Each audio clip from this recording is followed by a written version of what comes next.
বাংলাদেশের কূটনীতি থেকে শুরু হয়েছে নতুন এক অধ্যায়।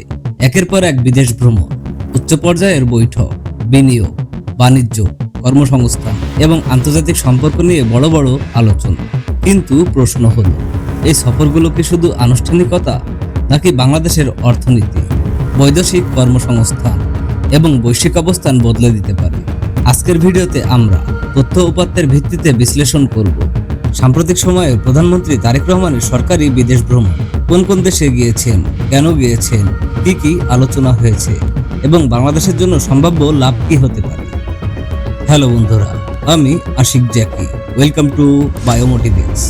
চলুন শুরু করা যাক আজকের বিস্তারিত প্রতিবেদন। 2026 সালে দায়িত্ব গ্রহণের পর প্রধানমন্ত্রী তারেক রহমানের প্রথম সরকারি বিদেশ ভ্রমণ আন্তর্জাতিক অঙ্গনে বিশেষ গুরুত্ব পেয়েছে। সরকারের পক্ষ থেকে জানানো হয়েছে, এই সফরের মূল লক্ষ্য ছিল অর্থনৈতিক সহযোগিতা বৃদ্ধি, নতুন বিনিয়োগ আকর্ষণ, কর্মসংস্থানের সুযোগ বাড়ানো এবং বাংলাদেশের পররাষ্ট্রনীতিকে আরও শক্তিশালী করা। প্রথম গন্তব্য মালয়েশিয়া। প্রধানমন্ত্রী প্রথমে সরকারি সফরে যান মালয়েশিয়ায়। সেখানে তিনি মালয়েশিয়ার প্রধানমন্ত্রী আনোয়ার ইব্রাহিমের সাথে দ্বিপাক্ষিক বৈঠকে অংশগ্রহণ করেন।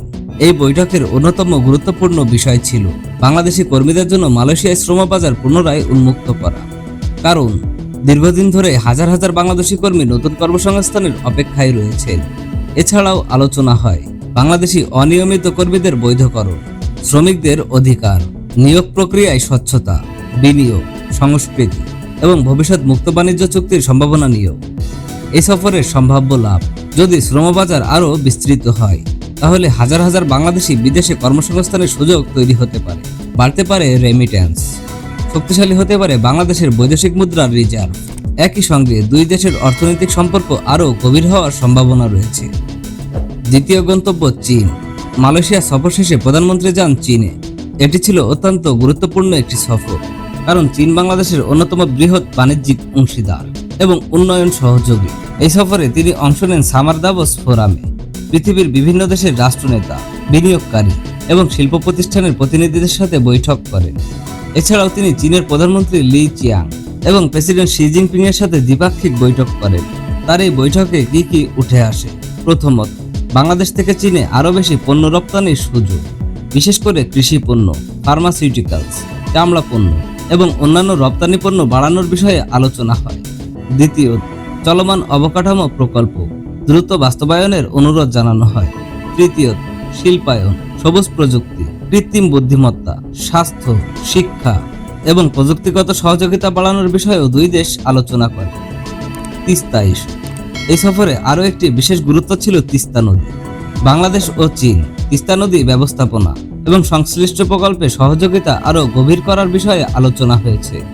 যদিও ভবিষ্যতে প্রকল্প বাস্তবায়নের বিভিন্ন ধাপ রয়েছে, তবুও এটিকে দুই দেশের সম্পর্কের একটি গুরুত্বপূর্ণ অগ্রগতি হিসেবে দেখা হচ্ছে। বিনিয়োগের সম্ভাবনা।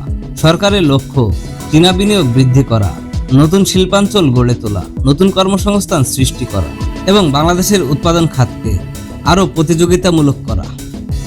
সফরের আগে কর্মকর্তারা জানিয়েছিলেন একাধিক দ্বিপাক্ষিক সমঝোতা স্মারক ও সহযোগিতা চুক্তি নিয়ে কাজ চলছিল। আন্তর্জাতিক বার্তা। বিশ্লেষকদের মতে এই সফরের মাধ্যমে বাংলাদেশ একদিকে যেমন অর্থনৈতিক অংশীদারের সঙ্গে সম্পর্ক জোরদার করতে চাইছে, অন্যদিকে আঞ্চলিক ও বৈশ্বিক কূটনীতিতেও ভারসাম্যপূর্ণ অবস্থান বজায় রাখার বার্তা দিচ্ছে। অন্যদিকে বাণিজ্য, প্রযুক্তি, অবকাঠামো এবং কর্মসংস্থানের মতো বিষয়গুলোকে অগ্রাধিকার দেওয়া ছিল এই সফরের মূল লক্ষ্য বলে বিভিন্ন প্রতিবেদনে উঠে এসেছে। একটি সফল বিদেশ সফরের প্রকৃত মূল্যায়ন হয় তাৎক্ষণিক ঘোষণায় নয়, বরং কয়েক মাস বা কয়েক বছর পর, যখন বিনিয়োগ বাস্তবে আসে এবং শিল্প গড়ে ওঠে, নতুন কর্মসংস্থান সৃষ্টি হয়, রপ্তানি বাড়ে এবং সাধারণ মানুষ তার সুফল অনুভব করতে শুরু করে। তাই এই সফরগুলো প্রকৃত সফলতা নির্ভর করবে ঘোষণাগুলো কত দ্রুত বাস্তবায়িত হয় এবং সেগুলো বাংলাদেশের মানুষের জীবনে কতটা ইতিবাচক পরিবর্তন আনতে পারে তার উপর। আপনার মতে এই বিদেশ সফরগুলো কি বাংলাদেশের অর্থনীতি ও আন্তর্জাতিক সম্পর্কের নতুন উচ্চতায় নিয়ে যেতে পারবে, নাকি বাস্তব ফলাফল দেখতে এখনো অপেক্ষা করতে হবে? আপনার মতামত অবশ্যই কমেন্টে লিখুন।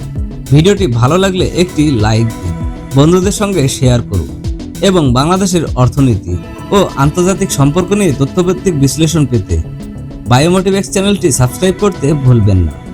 আজকের মতো এ পর্যন্তই। সকলে ভালো থাকবেন। আল্লাহ হাফেজ।